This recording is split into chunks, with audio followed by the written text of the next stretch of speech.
அதாவது இன்னைக்கு என்னுடைய அனுபவத்தையே ஒன்று சின்னதாக சொல்லிடலாம்னு நினைக்கிறேன். எனக்கு சில கூஸ்மம் மொமெண்ட்ஸ் இருக்குது, அது 2 சொல்லிடுறேன். ஏன்னா அதுக்கு எனக்கு டைம் கிடைக்குமான்னு தெரியல, அதுக்கப்புறம் பல வேலைகள் இருக்கும்.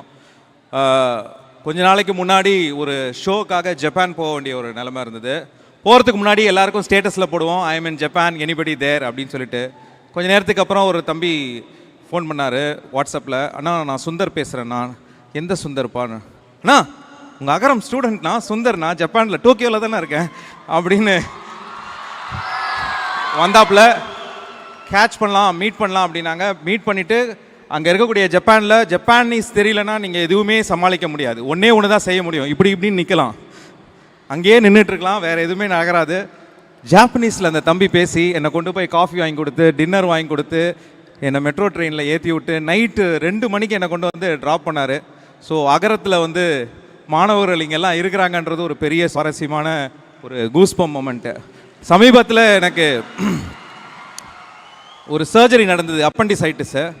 கொஞ்ச நேரத்துக்கு அப்புறமா ஒரு நர்ஸ் என்னுடைய ரூமுக்கு வந்தாங்க. வந்துட்டு, அண்ணா எப்படி இருக்கீங்க, நல்லா இருக்கீங்களா? யூஸ்வலாக நர்ஸ்லாம் அண்ணான்னு சொல்லவே மாட்டாங்க, எப்படி இருக்கீங்கன்னு தானே கேட்பாங்க. என்ன அண்ணான்னு சொல்கிறாங்களேன்னு பார்த்தா, நான் அகரம் ஸ்டூடெண்ட்னா, இந்த ஃப்ளோர் நான் தான் மேனேஜ் பண்ணுறேன் அப்படின்னாங்க. அப்போவே டாக்டர் பண்ண சர்ஜரியோட பெரிய ஒரு மேஜிக் நடந்துச்சு.